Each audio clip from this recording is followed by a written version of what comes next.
Now Naomi had a relative on her husband's side, a man of standing from the clan of Elimelech, whose name was Boaz. And Ruth the Moabite said to Naomi, "Let me go to the fields and pick up the leftover grain behind anyone in whose eyes I find favor." Naomi said to her, "Go ahead, my daughter." So she went out, entered a field, and began to glean behind the harvesters. As it turned out, she was working in a field belonging to Boaz, who was from the clan of Elimelech. Just then Boaz arrived from Bethlehem and greeted the harvesters. "The Lord be with you." "The Lord bless you," they answered. Boaz asked the overseer of his harvesters, "Who does that young woman belong to?" The overseer replied, "She is the Moabite who came back from Moab with Naomi." And over to verse 8. So Boaz said to Ruth, "My daughter, listen to me. Don't go and glean in another field, and don't go away from here. Stay here with the women who work for me. Watch the field where the men are harvesting and follow along after the women. I have told the men not to lay a hand on you. And whenever you are thirsty, go and get a drink from the water jars that the men have filled." This is the word of God for the people of God. Thanks be to God. So at my presbytery meetings, sometimes we have an examination of new candidates, people who want to be ordained into the EPC, and we ask them lots of different questions. And one of my favorite questions I ever heard asked was, if you were talking to somebody who said, "Okay, fine, I'll read 5 books of the Bible," somebody who'd never read the Bible before, which 5 books would you read? And one of the most amazing answers, I mean, usually it's like the Gospel of John, the book of Romans, that kind of thing. But I heard one guy one time say, "I think they need to read Ruth." And I just love that response. Ruth is like this tiny little jewel in the middle of the Old Testament. And it's really interesting that of all the New Testament stories, Abraham and Noah and all of the other people in the Old Testament, the only window in our church that's Old Testament is the little book of Ruth. The windows are hard to see. They're over in this transept in the windows facing that way. So you can't even see them probably from where you're seated, except for maybe Melanie and Pat. But do stop by there if you have a chance after the service to look at those windows. But Ruth is such a beautiful little story. It is basically like an inspiring short story. It's one of those little moments where it's like a little vignette to show a greater story that is really not just about this Moabitess named Ruth, but about God's character. One of my friends said that she was recently talking to someone who was not a Christian, who was a Christian but hadn't read the Bible very much at all. And so she suggested, "Why don't we read the book of Ruth together?" And the woman was like, "I don't know Ruth." And it was just sort of this, like, oh, I hadn't even thought about that. But it was such a beautiful first entry into the beauty of the Bible. So as we look at the whole story of Ruth today, it's a lot, but I'll just try to hit the highlights. We're going to look at, this is a story about my favorite Greek word. As some of you know what my favorite Greek word is, or it's not Greek, Hebrew, excuse me. It's chesed. It's one of those words that comes from the back of your throat, chesed, which is, in Psalm 136, where the refrain is, God's love endures forever. His love endures forever. That's what hesed is. It is unfailing love. We sang about that a minute ago. It's covenant love. It's not just the gushy kind of love. It's not just, I love cookies or even I love my spouse, but it is God saying, I commit to you forever and ever. Nothing is going to snatch you out of my hand. And we see God's faithfulness enacted through this entire book. And it's not just enacted by himself, but it's enacted through all the circumstances and through the people that he brings along, through somebody as unexpected as a Moabite woman. God's love and character shines through her as she commits to Naomi. So think about the context of this book. The very first line is, in the days of the judges. We studied Judges a year ago, right before I went on sabbatical, and if you remember, it spirals downward. So my very last sermon at the end of, well, before I left on sabbatical, was the really bad stuff in Judges 19 and following of all of Israel ending up at war with brothers against each other, and women, horrible things happening to women. And you can actually watch Judges. One of the indices of how society is doing is in Judges, you watch how women are treated. And at the beginning, they're treated okay, but they're still having to ask for their needs like water. But then as the story goes through, it's worse and worse and worse and worse. So in the days of the Judges, you're supposed, that triggers a memory like, oh, this is bad. This was a really dark time, like the Dark Ages, what we think about. This was a dark time with the nation of Israel. But in the days of Judges, God had a plan. There is a glimmer of hope, because in this little story, it tells you that God has not abandoned Israel. God has not abandoned his people, and he is going to provide a redeemer. So then after, in the days of the Judges, you hear that they're in Bethlehem. Bethlehem, the word means house of bread. But in the house of bread, there was famine. That too just feels like there is absolutely no hope. And then this dude named Elimelech, his name Melech is king. Eli is God is my, so it's God is my king. God is my king decides that he doesn't want to stay in the famine-ridden promised land anymore. He needs to leave and go to Moab, an enemy of Israel. So he abandons God, my king, to go somewhere else for help. He was desperate. He wanted to be able to feed his family. He had a wife and 2 sons. So they go to Moab. Moab, I was looking this up. I couldn't remember. I knew Moab was somehow related to early days in Israel. Moab and Ammon, the Ammonites, those were the 2 tribes that came out of the sons of Lot. If you remember that story, Abraham's nephew had 2 sons, and that's a crazy story. I'll let you read that on your own. But their 2 sons formed 2 different tribes, Moab and Ammon. And at different times, those tribes are at war with Israel for the rest of time. So Elimelech, the guy who said, my God is my king, then goes to Moab. And he dies right away. His sons live with his wife, and then the sons get married to Moabite women. They weren't really supposed to do that either. And then eventually they die too, and Naomi is left with nothing. The word there is empty. Naomi is empty. She has lost everything. And she decides that, well, if she's going to die somewhere, she might as well die back home rather than in this foreign land. And she tells her daughters-in-law, she loved her daughters-in-law, and they loved her. They both stay weeping and wanting to say, like, we want to stay, we want to stay. And she says, I release you. Go home to your parents, marry, have children, go and be blessed. And Orpah decides, after a lot of weeping, and actually Naomi calls what they do, what their faithfulness is chesed. She uses the word hesed for these 2 Moabite women. And the hesed is most often used for God. And she is blessing these women, saying, you have been godlike. You have shown me faithfulness, covenant love. And I release you from that covenant. You are able to go back to your family. Orpah is grieving, but decides that she does want to go back. But Ruth says that amazing statement that we just read. In the middle, it's like, this is another big word. It's called a chiasm. Often this center verse of a Hebrew passage is the most important. It's not the end, it's the middle. So this is one of those verses. A chiasm means a chi, an X. So the middle bit is the juiciest bit. And here is Ruth in the middle verse, verse 16, your people will be my people and your God will be my God. She uses covenant language to say, I covenant with you forever. I will never leave you. I will be with you no matter what. Even though Naomi has nothing to offer her, she loves her mother-in-law so much that she is willing to leave her home and to become a refugee herself. And an immigrant, and comes into Israel with nothing to offer her mother-in-law except for faithfulness.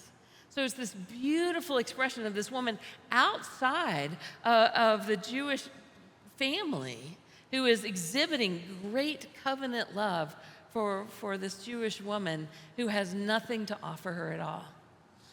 Things begin to turn better right at the very last line of chapter 1. They arrived, and it was the time of the barley harvest. Suddenly you get this moment, a glimpse of God is at work. God is at work here, and he's going to do something really special. When Naomi gets to Bethlehem, her old friends see her and say, wow, it's this night Naomi. And she said, don't call me Naomi. Naomi means good and pleasant and beautiful. Don't call me Naomi, she says, call me Mara, which means bitterness. Her name meant pleasant, and now she says, I'm not pleasant, I'm bitter. And she had nothing left but God. God was still at work. God saw her. God still wanted to bless her, and he was going to use this beautiful, amazing Moabite woman to do that. So chapter 2, you have the scene. So first, the two scenes. You see the window at the top. That's Naomi and Ruth walking together. Orpah is going back in the background. Naomi, if you look closely at her face, she's almost gray. So she is just deeply despairing. She's wearing purple, which is a sign of royalty, like a blessed thing, but her head is gray. So it's like she doesn't even know what blessing she has, that she's going to be blessed and honored. And if you look at Ruth, she's wearing gold and red. What has the red meant on Jesus in all of the different windows? It's his sacrifice. It's his suffering. So Ruth is wearing red, a red cloak over a gold tunic. Gold, think of what gold represents, like prosperity, provision, blessing. So there is going to be sacrifice and suffering for Ruth but blessing will be part of that. One other interesting thing I got after staring at this picture for too long, that if you look at the sky, there's actually gray clouds in the sky in the top window. And I thought that was really interesting, that she feels like she's walking around with a cloud over her. And I know you guys know what that feels like. There are days when you're like, call me Mara, I have a cloud, and you can't see beyond yourself. You can't see what can happen next. You can't see that God is at work. But at the beginning of chapter 2, Ruth knows that Naomi is that downcast, that sorrowful. And so she knows that her mother-in-law is not going to do anything to get them out of this, so she has to take the initiative. So Ruth takes the initiative and says, I'm going to go gleaning. Now, gleaning is a concept that was in the Old Testament law that said that if you were a farmer and you had crops or grapes or olive trees, you didn't pick up every single thing that got dropped. Let me read this in Leviticus 19. When you reap the harvest of your land, do not reap to the very edges of your field or gather the gleanings of your harvest. Do not go over your vineyard a second time or pick up the grapes that have fallen. Leave them for the poor and the foreigner. I am the Lord your God. So it was a way that God provided for the poor, the widow, the foreigner, anyone, refugees, anyone who did not have a way of income. They were allowed to go behind the harvesters and glean. Now, most of the time, the harvesters, what it says, like, do not reap to the very edges of your field. So it was the edges that the poor were able to get to and things that had fallen. And that's important to know with this next scene. So Ruth happens to come to this field. And the Hebrew is really interesting because it's like, it literally says she chanced to chance. See, she just so happened. And you think about a story, if you're reading a normal story, she just so happened usually means that the narrator the author is doing this very intentionally. Like, it seems like a coincidence, but God has a plan here. It just so happened that she came, and it just so happened that the field that she was going to be gleaning from was Boaz, and it just so happened that Boaz showed up right then. That like one coincidence after another, and you see the pattern that God has got to be behind this. Of all of the fields, she doesn't even know who Boaz is yet. But of all the fields, she chose Boaz's field. And so she's walking behind the harvesters and gleaning behind them, working all day. Boaz shows up and says, whose woman is that? Isn't that an interesting question? Like, who does she belong to? Like a possession? Like, he's assuming maybe she's a slave girl. But the overseer knows who she is, and he says, she's the Moabite that came back with Naomi. Now, Boaz has heard the story. Boaz knows of the faithfulness that she's exhibited, taking the risk of coming to a land where she would be treated like nothing. She's a foreigner. Moab is an enemy of Israel. But yet, even because of that, even despite that, she has demonstrated faithfulness. So Boaz knows this about her, and in that moment decides to be a blessing to her. He tells everybody to protect her. He invites her to eat lunch with him, and with all the leftover grain that was left over from lunch, like it was cooked barley, he gave all the extras to her. And he even told his people, the harvesters, to leave extra, pull some grain out of your sheaves, leave some behind. And he wanted to bless her extra, and he even gave her more at the end of the day. So she goes back to Naomi, and Naomi sees this huge amount of grain that she's collected and is stunned that it was more than she should have been able to collect in one day, plus the leftovers from lunch. And Naomi's like, where were you? And Ruth says, I was in this field owned by this guy named Boaz.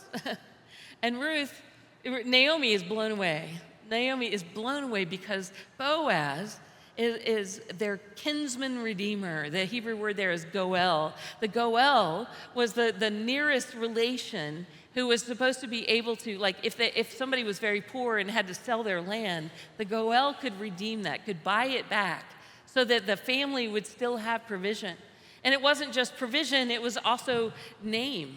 Land was so important to the Israelite tribes, and they never wanted that land to go away because that land had come from God.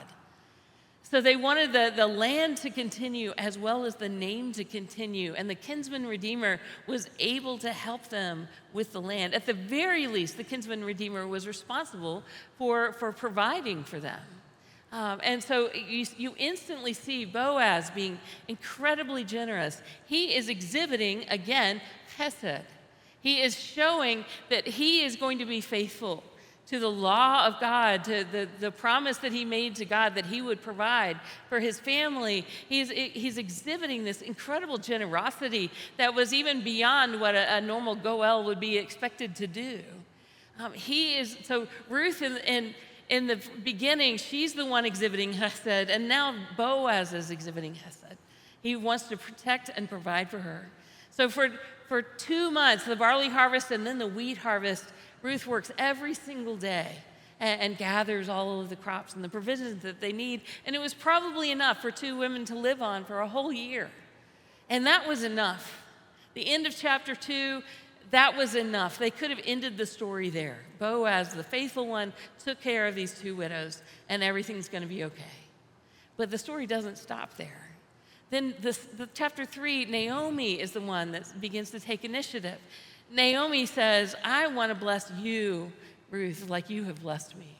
I don't want to just let the 2 of us, rely on this guy by getting enough grain to live on. I want to see you happily married, and I want to see you with a child. And so she concocts this plan to send Ruth at night to the threshing floor where Boaz will be, essentially proposing marriage to Boaz. Boaz wakes up and finds this woman lying next to him, and he's so surprised, and he's like, who are you? And she said, I'm Ruth the Moabite. And then she twists his own words. In chapter 2, he had said to her, I've been told all about what you've done. May the Lord repay you for what you have done. May you be richly rewarded by the Lord, the God of Israel, under whose wings you have come to take refuge. You might remember some of the Psalms will talk about God, the wings of the Father, like in your wings I will take refuge because of my covering of your wings. I will rest in the shadow of your wings. That's one of them. I will sing because of the shadow of your wings. So he had prayed that blessing of the wings of God to be over her, to cover her and shelter her. So her proposal of marriage was, cover me with your wings. He's taking his blessing and turning it and saying, all right, now you can be the source of God's, those covering wings over me. He could have taken advantage of her. He could have taken her as a concubine. He could have done any number of things that would not be honorable, but he chose to show honor to this Moabite woman. I mean, most people would not have shown her any honor. Like, you're an outcast, you're a refugee, you're an immigrant, you don't count. But he saw her heart. Like, God judges the heart of people. And he wanted to honor her, and he was flattered. She could have gone off after young men, he says, but you've come after me. And he was blessed and honored by her request. And then in the final chapter, you see that Boaz again takes the initiative to bless her by arranging to buy the land. There's another that's kind of a foil to him. There's another Goel who's closer to Naomi who has the right to buy the land. And he says, okay, great, I'll buy the land. And then Boaz says, but there's a catch. You have to marry Ruth in order to get the land. And he's like, I'm out. So they do this ceremony at the city gate in front of elders, and the other Goel hands his sandal to Boaz to say, she's yours. And at that point, Boaz marries Ruth, and they're able to have a child whose name is Obed, whose son is Jesse, whose son is David. And that is how the story wraps up, this beautiful promise of a king who's going to come and redeem Israel from all of the horrors of the time of the judges. And of course, who else's genealogy is this in? It's in Matthew chapter 1, where there's this promise that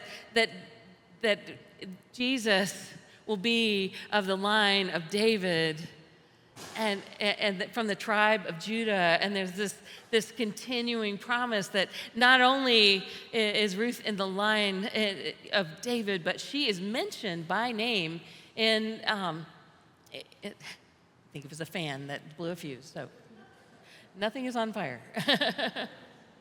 So Jesus is part of the promise of Ruth coming and being faithful to Naomi, and then Boaz being faithful to Ruth, and God being faithful to all of them, and God being faithful not just to this little family in this little microcosm, but it's a sign that God is going to be faithful to the entire family of Israel and beyond, that he is going to bless both Jews and Gentiles through this amazing Gentile woman named Ruth.